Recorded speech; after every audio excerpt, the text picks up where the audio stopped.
replies, then I reply to the reply, and so we gradually get deeper and deeper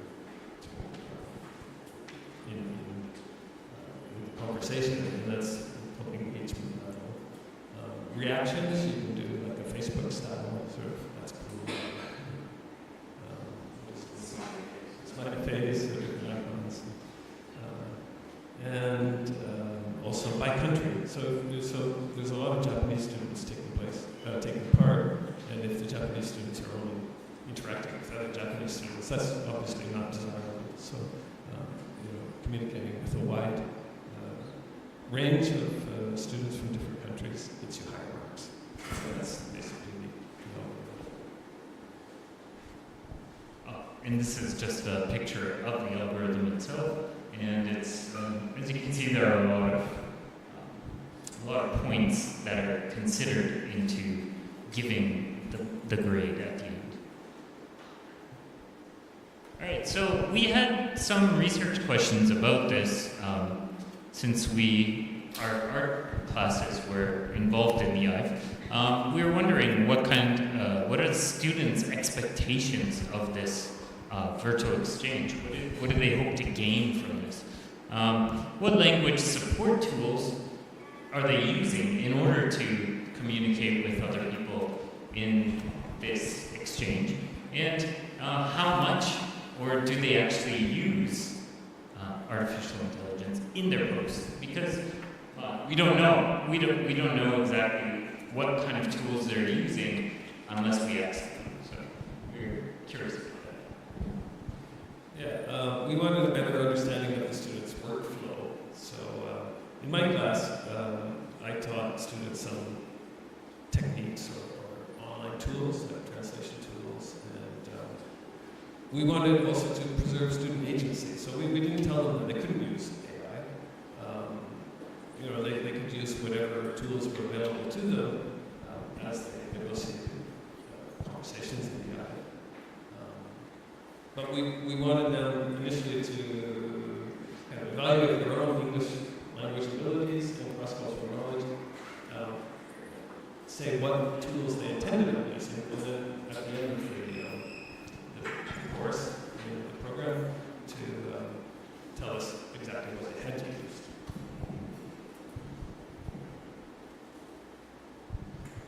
So we were kind of concerned, we have some concerns about giving students that much agency. We were worried that students might use AI-enhanced tools. And to help them in the second language, these tools are supporting both receptive language skills, of reading and listening, in which discriminative AI helps them interpret the target language, and it also helps them through productive language skills, where generative AI can help them create the language conversations with. This was based on our concern that AI was exploding, and we are not used to dealing with it in the classroom. So, would it run counter to some of the pedagogical goals of the IVE, such as building meaningful human relationships between the participants? So we're worried, does it interfere with that?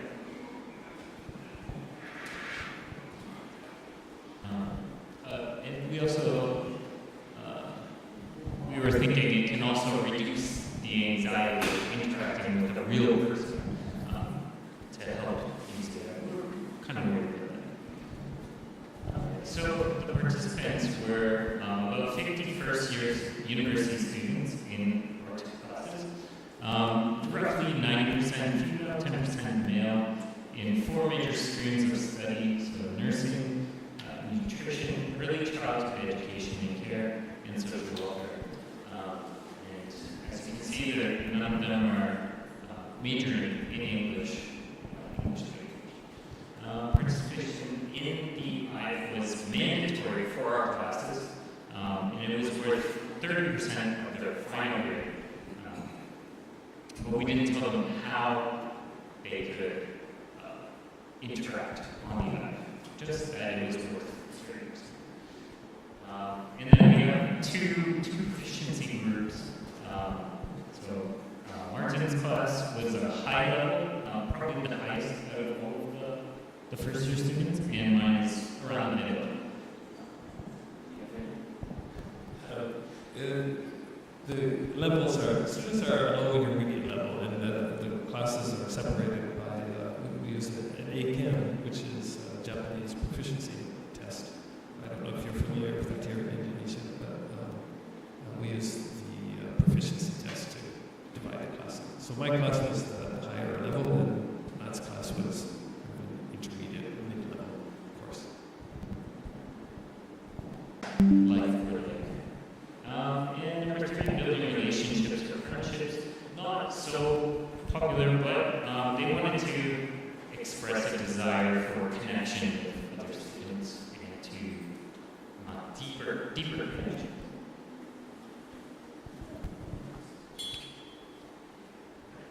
Okay, and the results, so for this intended engagement versus actual engagement, we asked how often do you plan to check the ID? So it's 8 weeks, but many students plan on checking it more than once a week in the pre-questionnaire, but in the post-questionnaire, we found out that they did not check it as often as they planned on it, and they engaged a little bit less than we had hoped, or than what they had hoped maybe. And they logged in maybe once a week, the majority, and maybe suggest the reliance on class time rather than independent participation on their own time.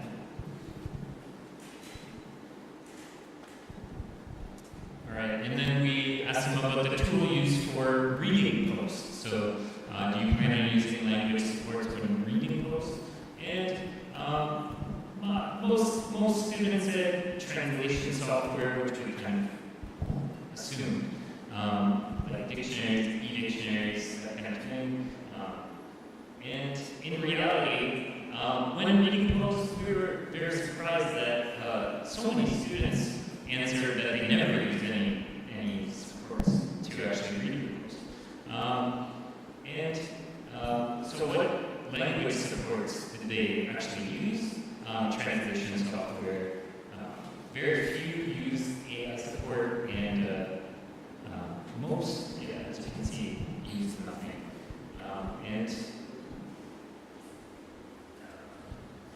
So they use translation software. That was kind of our expectation. And then we also asked them about tools for writing. So do they plan on using when creating posts? And this is where we thought AI would step in. Maybe they would use AI to create the post. And most of them did not expect to use AI. And they didn't really expect to use anything other than the translation softwares that are available. And in reality, they often use it when they were creating their posts, maybe showing a bit of hesitancy to use the languages that they already know. Google Translate, Apple Translate, and Line Translate. Are we using too much time? Some students cross-reference multiple translators to find the best output. And natural sounding phrases. One that was mentioned is language tool. And a smaller group of students avoided using AI to translate, and they wanted just to use a regular dictionary.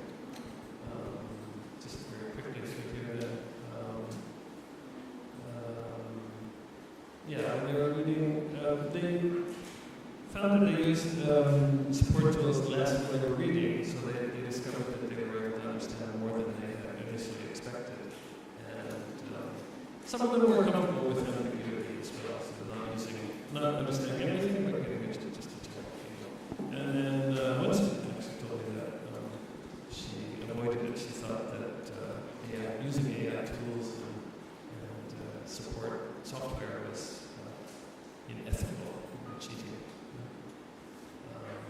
general, we found that the students had, they expressed a desire for authentic communication with students from other countries.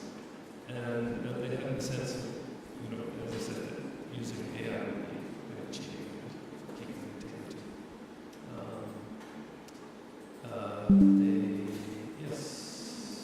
They expressed a sincere interest in learning about languages. So just to think over. Excuse me, Mr. Kindly note that we approaching the minutes for your session.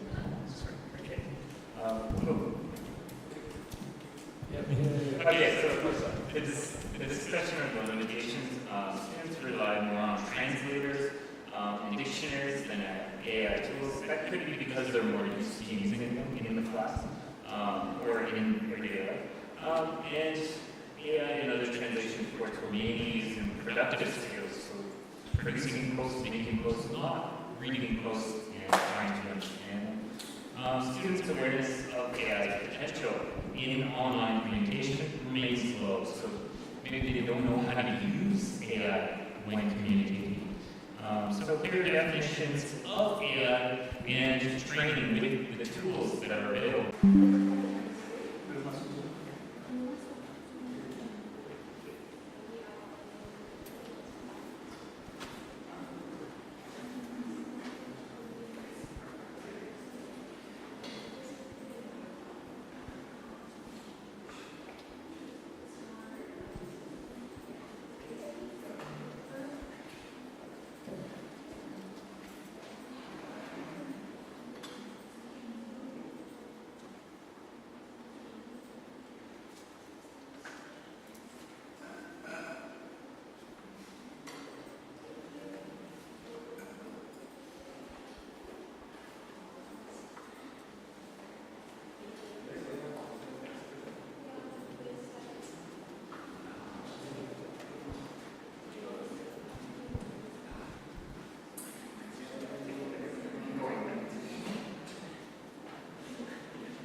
Okay, next to our next presenter. Nguyen, Hoang, Xuan, Chieu, Hoang, Long.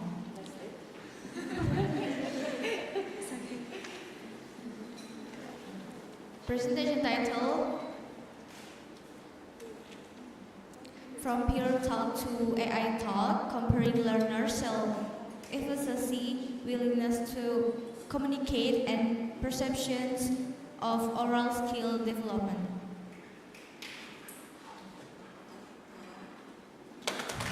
Mr. Nguyen, you will have 5 minutes in total for your presentation, including the Q&A session. The floor is yours.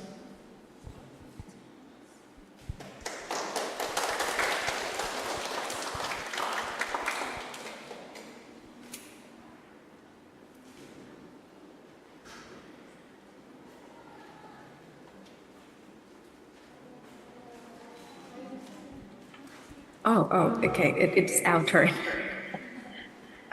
Really sorry because the sound quality from the moderator is not quite clear, so I didn't quite catch that it is our turn. Okay, so good morning, everyone. Actually, there is my another researcher here in the room as well, but his video is not good, so he's not going to be like present on the screen. So I think we'll start with his part. Mr. Lam, are you here? Yeah, I'm here. Just no pictures. I can still talk.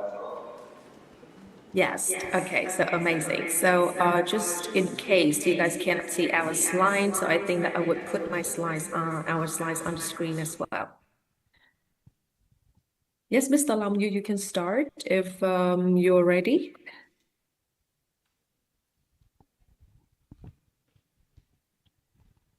Yes, All right. we are ready. All right, hello everyone. So our topic will be from peer talk to AI talk, comparing learners' self-efficacy, willingness to communicate, and perceive oral skill development. To introduce us, we are researchers from Ho Chi Minh City University of Technology and Education. And as Ms. Chieu has said, her name is Nguyen Chieu, and my name is Lý Hồng Long. Yes. All right. So to start, our topic is about AI and speaking. Now, we have seen a lot of research that focus on peer conversation, and they have indicated that face-to-face communication with peer provide authentic and meaningful opportunities for practice and improvement. However, with the recent technology advancement, we have been offered another tool for real-time communication practice, and that is artificial intelligence, or AI.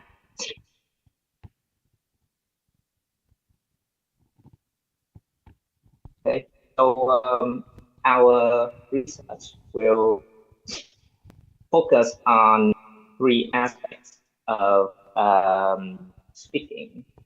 That are self-efficacy. Those are self-efficacy, willingness to communicate, and perceived development of speaking proficiency. So self-efficacy here is an individual.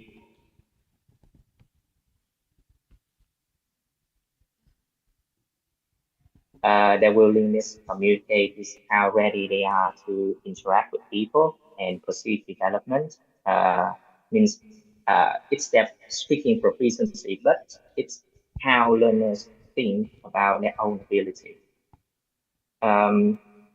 So we are not looking at this from the perspective of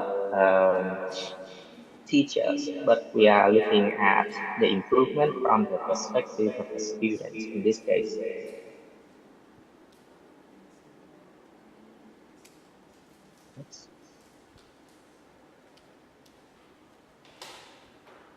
Okay, so to be more specific, we are going to divide each of these categories into three.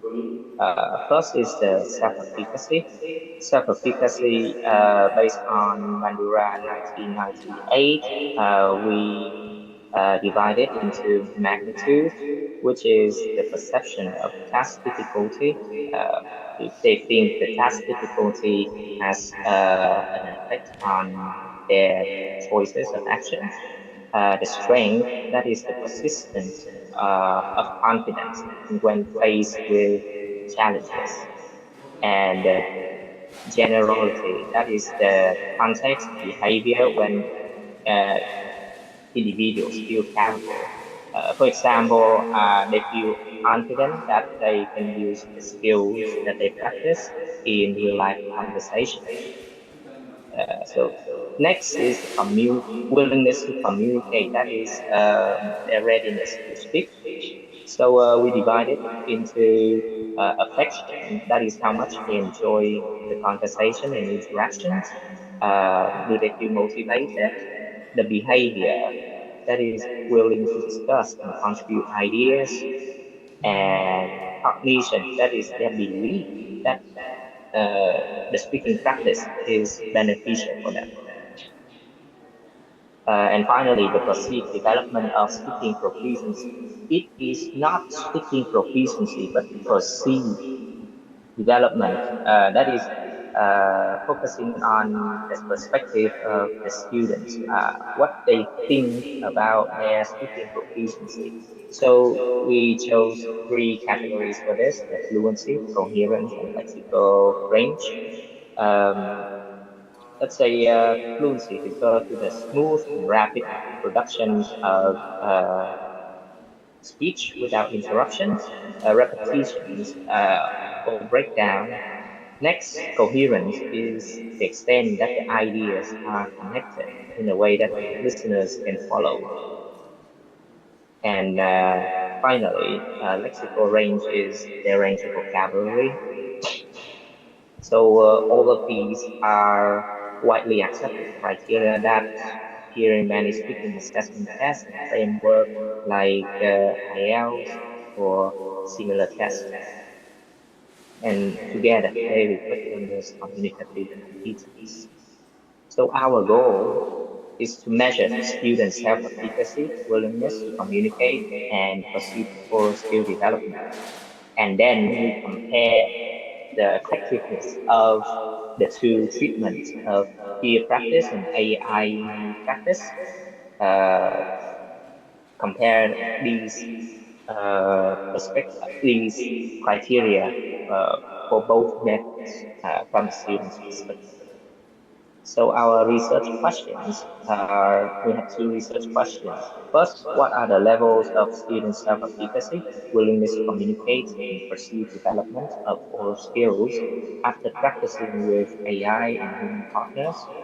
And the second question is, are there any significant differences in self-efficacy, willingness to communicate, and perceived development of oral skills between two groups, human partner groups and the AI mediated interaction group? So next will Okay. be the methodology from Ms. Chieu. Yes, so thank you, Mr. Long, for your part about the literature review and our research questions. Now it's my part to talk about the methodology of our study. So this study is employed in a mixed methods design. So we did collect both the quantitative data and the qualitative data. So the quantitative data comes from the online questionnaire that we distributed to all of the students of both of the groups. And in the questionnaire, there were three constructs that we investigated, which were the self-efficacy, their willingness to communicate, and their perceived oral skill development. And for the qualitative data, we had some semi-structured interviews with some of the students in both of the groups to collect their thinking, their sharing related to the topics under investigation. And our participants included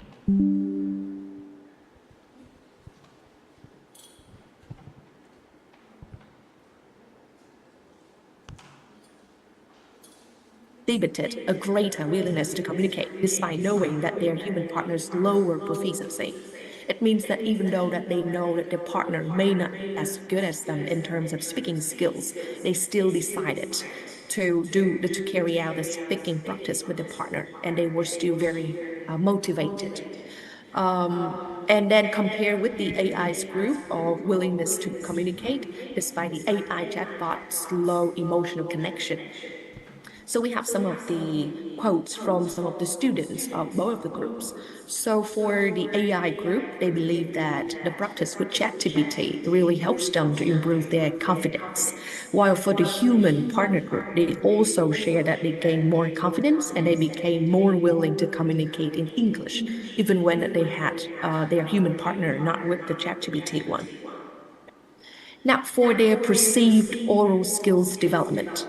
Firstly, regarding the lexical range, it was found that there was a reported rise in vocabulary use due to the fact that they did research for topical vocabulary before they carry out the task, and they learned a lot from their partners about their coherence. They felt that they were more able to deliver their opinions in a more logical structure. That means they know how to start the conversation, then how to discuss like the different ideas during the discussions, and then how to end their conversation. And then about the fluency, the human partner learners adopted useful strategies like using filler words in a more natural way, and they can arrange the ideas more logically. So on the right, again, there are some quotes related to what the students from both the groups shared related to their perceived oral skills development. So for the AI, the student from the AI assisted group, student number 7 said that firstly, right, initially, it was quite hard to keep the intonation natural, but then over time, after the 5 weeks of practice, they found that the task helped them to improve the fluency. And then for another student in the same group, AI assisted group, they found that the practice allowed them or enabled them to learn more about some relevant synonyms, antonyms, collocations, and even the idioms related to the topic, and that would somehow enlarge their vocabulary repertoire and improve their English fluency and expressions. And these findings somehow resonates with some of the findings in our literature review. So firstly, it resonates with Fathy et al. 2024, which reports the effectiveness of AI-mediated interaction.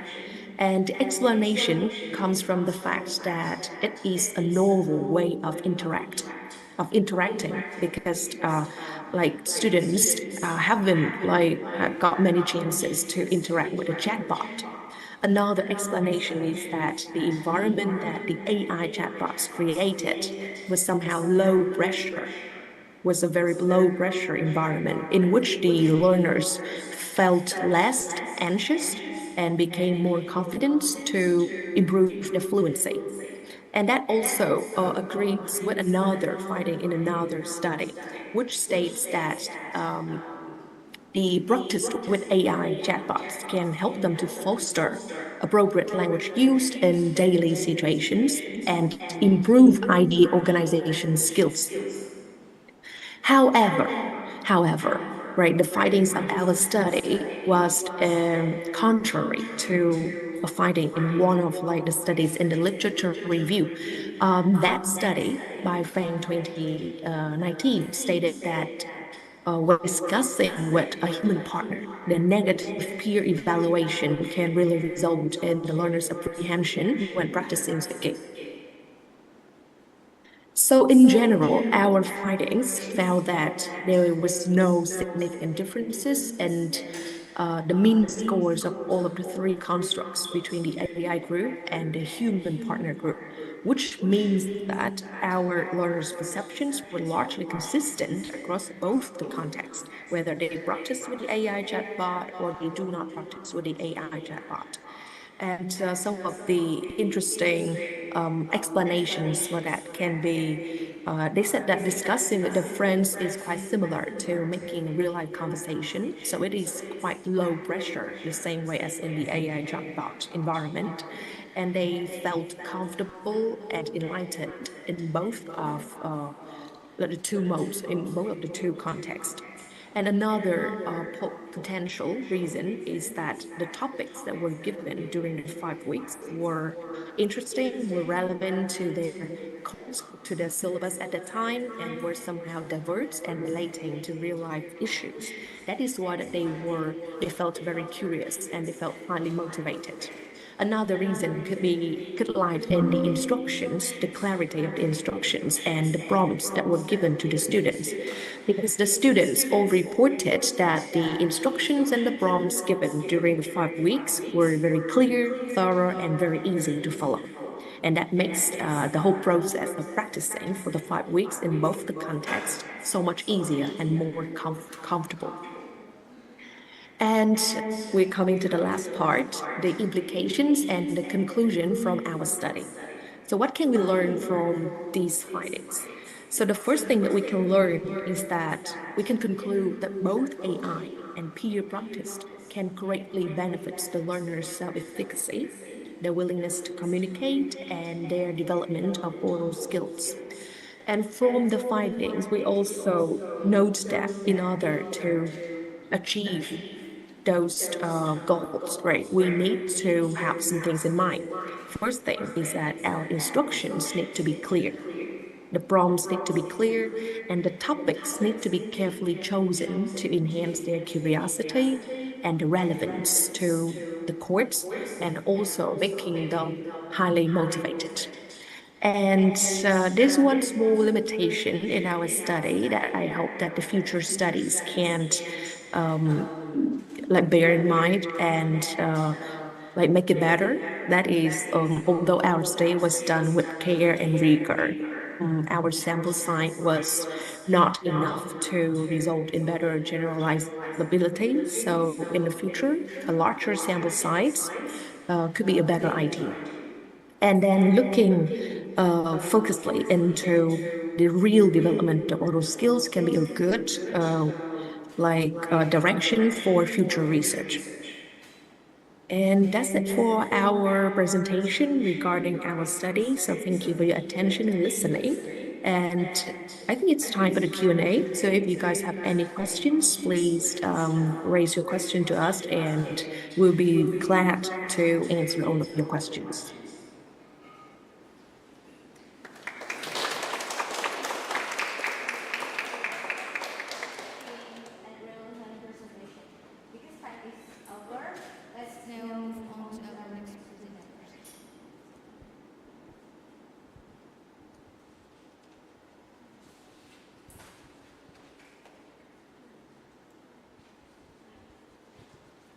The next presenter is Muhammad Yahya, Budhi, Setiawan, dan Sumawan.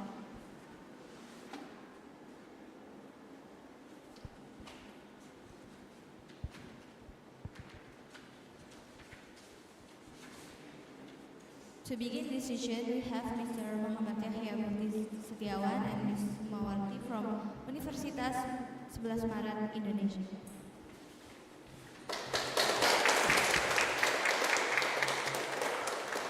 The presentation is titled Indra dan Masa in Surakarta, Indonesia Development of AI Based on Multimodal Text Assisted Scientific Writing Digital Textbooks. Is it necessary for high school teachers and students, which examines the need for innovative, technology-supported, scientific writing materials for high school teachers and students? Floor is yours.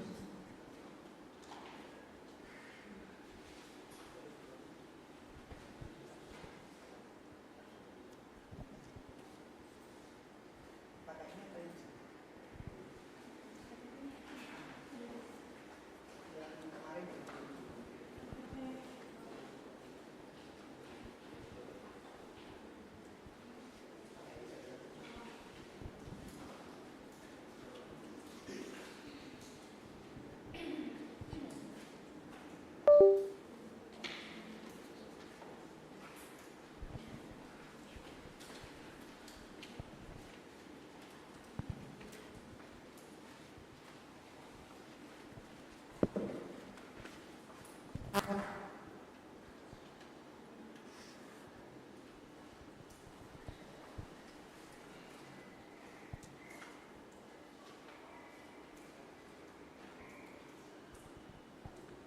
bismillahirrahmanirrahim. Assalamualaikum warahmatullahi wabarakatuh. Alhamdulillahirabbil alamin. Allahumma shalli wa sallim ala sayyidina Muhammadin wa ala ali sayyidina Muhammad. Rabbi shrah li sadri wa yassir li amri wahlul 'uqdatam min lisani yafqahu qawli, amma ba'd. Baik, pertama saya akan memperkenalkan diri terlebih dahulu. Mohon maaf, ini saya akan campur kode alih kode ya dalam mempresentasikan. Okay, I'm sorry Miss, I will use bahasa Indonesia and Inggris atau English gitu. Nama saya Muhammad Yahya, mahasiswa program doktoral pendidikan bahasa Indonesia Universitas 11 Maret dan dosen bahasa Indonesia di UIN Raden Masaid Surakarta, Indonesia. Baik, saya akan mempresentasikan hasil penelitian saya berjudul Development of AI-based and multimodal text-assisted scientific writing digital textbook is it necessary for high school? Ya. Apakah pengembangan buku teks digital menulis ilmiah berbasis AI dan multimodal ini penting atau diperlukan untuk siswa dan guru sekolah menengah? Oh my God. Oke, background. Latar belakang masalah ini yang pertama, educational technology demands adaptive and interactive learning resource. Kemudian traditional textbook fail to meet 21st century educational challenges, and integrating AI and multimodality is essential for enhancing scientific writing learning. Baik, ini penelitian ini merupakan bagian kecil, small part of my research in dissertation. Oke, bagian exploration part. Oke, problem statement. The first gap, there are a gap remains between theory and practice in digital text development. Kemudian yang kedua juga ada keterbatasan kemampuan digital guru dan murid. Kemudian juga ada infrastruktur yang kurang dalam pemanfaatan atau penggunaan AI di sekolah. Kemudian yang ketiga, view contextual studies. View contextual studies explore AI-based multimodal textbook in local education context, especially Surakarta. Surakarta is Solo, Indonesia. Kemudian research objective. The first, to identify teachers and students' needs for AI-based digital textbook and to evaluate supporting and inhibiting factors in implementation. And then concept of AI-based digital textbooks. AI provides automated feedback and personalized learning experiences. Example, ChatGPT, Google Tools, text-to-video generators, DeepL, Grammarly, and Indonesian. Ketika kita ingin memperbaiki teks bahasa Indonesia, kita bisa menggunakan CPB ya, CPB itu untuk bahasa Indonesia. Kemudian to promote efficiency, creativity, and engagement in writing tasks. Okay, concept of multimodal text. Nah, multimodal text combines text, image, audio, video, kemudian gesture, spatial to enhance conceptual understanding. Kemudian text multimodal facilitates digital literacy and interactive learning experiences. Formats include infographic, animations, and interactive simulation. Mungkin mahasiswa atau hadirin tahu ya, multimodal itu banyak jenisnya. Linguistik, visual, audio, video, gestur, dan spasial. Nah, dalam mengembangkan buku teks ini, siswa dan guru itu ingin menggunakan multimodal itu yang dikombinasikan. Nah, biasanya usually guru hanya menggunakan misalnya buku teks biasa begitu ya. Nah, ini saya mencari atau mengumpulkan data berupa kuesioner, kemudian wawancara atau interview kepada guru, kepada siswa. Nah, bagaimana mengembangkan buku teks digital tentang menulis ilmiah yang baik, yang bagus sesuai dengan kebutuhan guru dan siswa. Method design kualitatif, design employing surveys, I use questionnaire, kemudian interviews to teachers and students, 6 schools in Surakarta. Kemudian juga ada literature review. Participant 9 teachers and 11th grade students from Surakarta, high school in Surakarta. Main findings, ini 77%. Jadi 77 of teachers and 60% of students prefer digital textbooks integrating visuals, audio, video, kemudian juga yang lainnya. Ada spatial, gesture, or etc. Kemudian teachers emphasize efficiency and curriculum integration.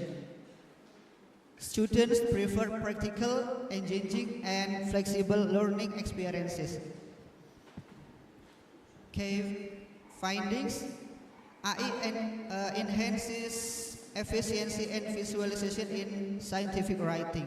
Nah, seperti yang kemarin disampaikan oleh keynote speaker ya, salah satu keynote speaker di aula utama itu, AI itu bisa mengurangi budget, cost, kemudian efisiensi, waktu dan tenaga ya. Jadi kita bisa menggunakan AI itu untuk mengurangi budget or cost, biaya, kemudian mengurangi tenaga dan waktu dalam menulis ilmiah. Kemudian multimodal, adalah multimodality increases motivation, creativity, and comprehension.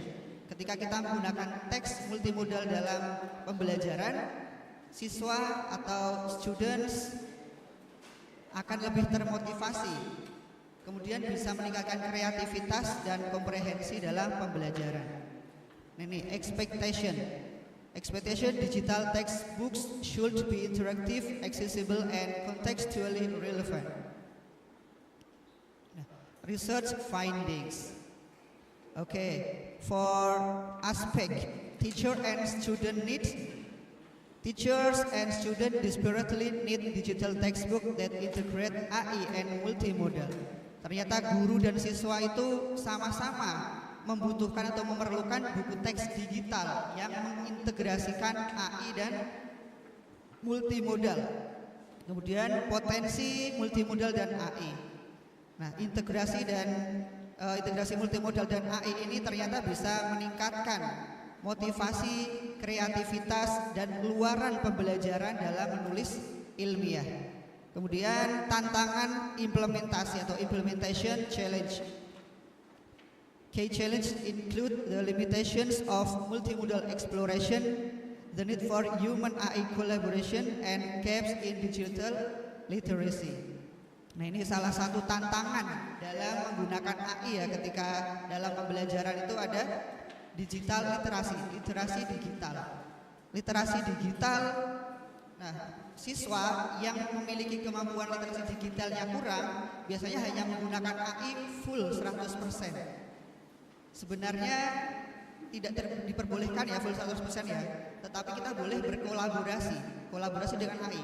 Bukan hanya mengandalkan AI dalam pembelajaran, tetapi kita bisa berkolaborasi. Seperti kemarin juga yang disampaikan oleh salah satu keynote speaker, nah kita bisa berkolaborasi antara manusia dan AI. Kemudian practical implications. AI-based and multimodal digital textbooks can be an inclusive and adaptive model of the future. Kemudian peluang pengembangan atau development opportunities. Further research needs to expand multimodal exploration and test its effectiveness at various levels of education. Ya, seperti yang saya sampaikan tadi, ketika ini adalah salah satu bagian dari penelitian disertasi saya ya, di bagian eksplorasi. Jadi saya menggunakan research and development (R&D) mengembangkan sebuah buku digital yang berbasis AI dan multimodal dalam menulis ilmiah. Nah, tetapi di penelitian ini baru sampai eksplorasi, sehingga belum saya kembangkan bukunya. Ini karena baru penelitian eksplorasi ya, juga belum saya uji. Jadi setelah ini kalau dalam pengembangan perlu mengembangkan bukunya, dinilai oleh expert, kemudian diuji cobakan, setelah itu baru diuji eksperimen, begitu. Nah ini memberikan opportunities atau peluang bagi penelitian selanjutnya tentang ini pengembangan buku-buku yang lain misalnya, tetapi berbasis AI dan multimodal, begitu. Okay, discussion. Teacher-students collaboration is critical in digital textbook design. And then AI enables personalization while multimodality enrich learning experiences. Kemudian challenge include digital literacy gaps and infrastructure readiness. Okay. Conclusion, kesimpulannya. Nih, the development of AI-based and multimodal digital textbooks for scientific writing is a strategic solution to enhance the quality of learning, making significant theoretical and practical contributions. These findings highlight a shift in learning needs from simply digitalizing content to a more interactive, adaptive, and collaborative learning experience, where AI and multimodality are the primary keys in supporting students' motivation, understanding, and creativity. The limitation of this research lies in its dominant focus on text-to-text models and specific educational contexts. At the same time, the exploration of multimodality and its application at various levels of education remains limited. This is not a weakness, but rather an excellent opportunity for advanced research that can expand coverage and different levels of education. Test the effectiveness of AI multimodality directly in the classroom, as well as develop more adaptive and inclusive human AI collaboration models. This research also presents opportunities for further development, particularly in exploring multimodality and its application at various levels of education. Okay, finally, saya akan menyampaikan terima kasih kepada sponsor. Jadi penelitian saya itu didanai oleh beasiswa Indonesia Bangkit atau BIB dari Kemenak, dan studi saya juga dibiayai oleh ini BIB kolaborasi dengan LPDP. Jadi mahasiswa nanti ketika ingin melanjutkan S2, S3 bisa apply di BIB Kemenak ya. Ini kan Kemenak kan, Kemenak. Kemudian S3 juga bisa di luar negeri, bisa di dalam negeri ya. Oke. Bisa minta tolong di yang khusus untuk laporan.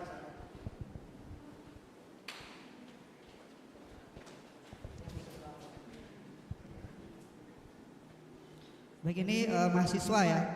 Tadi bisa apply nanti persiapan untuk misalnya apply beasiswa Indonesia Bangkit. Ini khusus Kemenak. Kalau LPDP itu kan di bawah Kemenkyu ya. Kalau BIB itu di bawah Kemenak. Kalau BPI di bawah Kemendiktek Risti ya. Kemendiktek apa? Menteri apa? Ya, Riset dan Pendidikan Tinggi ya. Jadi kalian bisa nanti berlatih belajar begitu atau cari informasi tentang beasiswa Indonesia Bangkit yang dari Kemenak. Ini sama-sama dari LPDP, hanya saja saja pengelolanya berbeda begitu ya. Baik, oke, terima kasih. Thank you for your nice attention. Any question?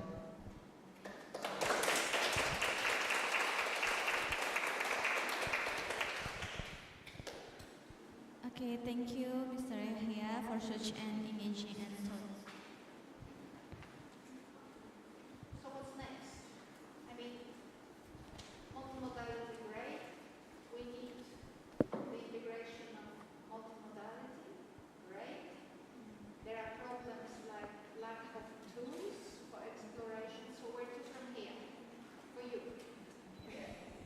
Yes, there ada ya. Are you going to develop those tools? Yes. Bagaimana?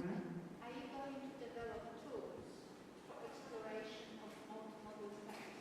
Ya, untuk mengembangkan eksplorasi ini bahasa Indonesia atau bahasa Inggris ya?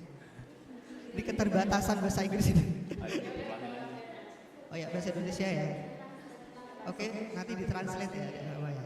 Jadi Miss tadi bertanya tentang eksplorasi multimodality.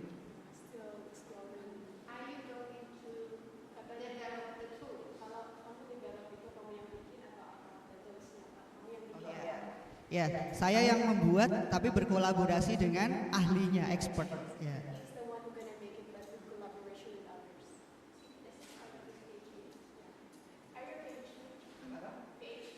Yes, PhD. Yes.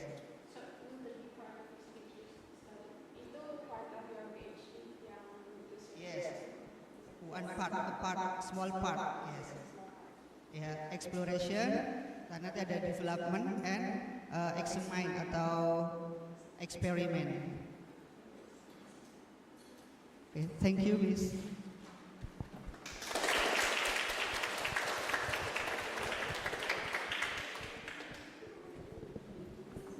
Thank you for Mr. Yahya for such an engaging and thought-provoking presentation. And now we move to our last presenters.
Okay, for our next presenters, we have Nguyen Hyun Tidin from Ho Chi Minh City University of Education. His presentation is titled Enhancing EFL Vocabulary Acquisition with Generative Artificial Intelligence and Empirical Study. Mr. Lee, you have 15 minutes in total for your presentation, including the Q&A session. Please begin when ready. The floor is yours.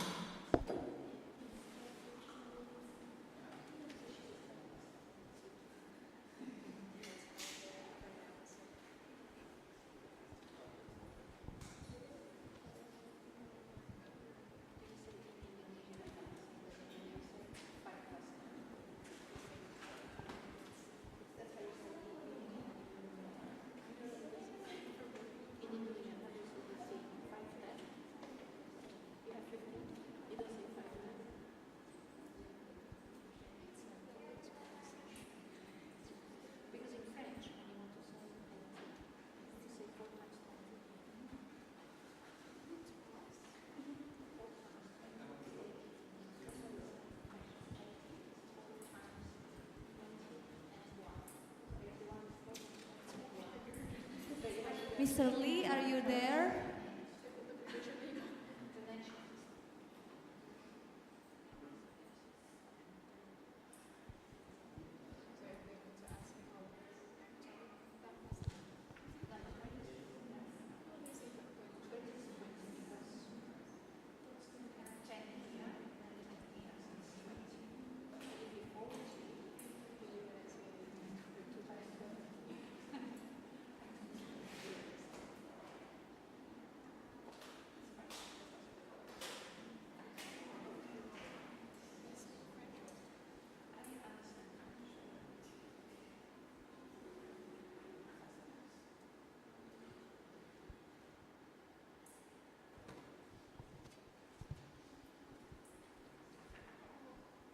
Excuse me, Mr. Lee, are you here? My voice?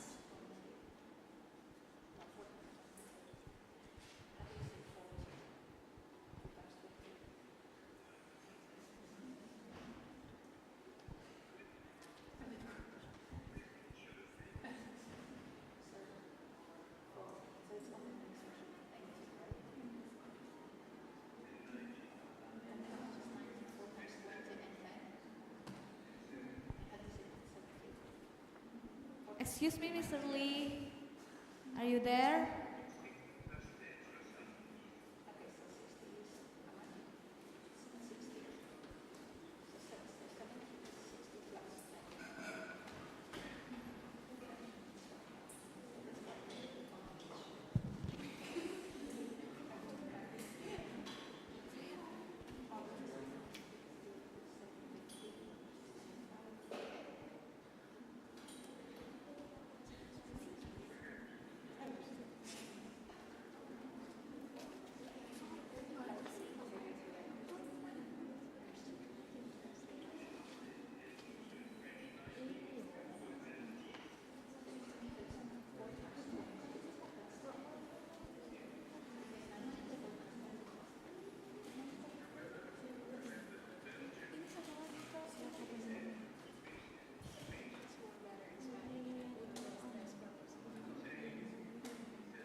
Sorry for participant.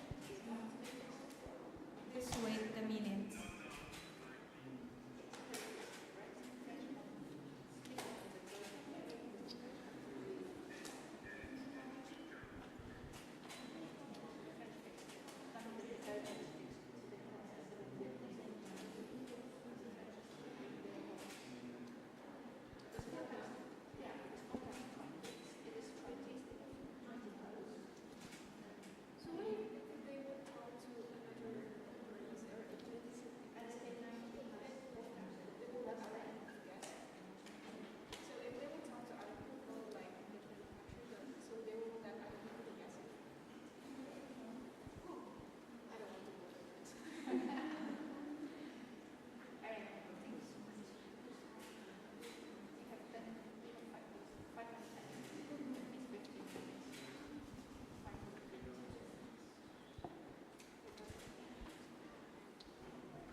Okay, because the time is over, that concludes the virtual teaching and translation session. On behalf of the organizing committee, I would like to express my sincere appreciation to all our presenters for their excellent work and to all participants for your kind attention through this session. Thank you once again for your active participation. After this, we will have our lunch break and then we will continue on the 8th floor.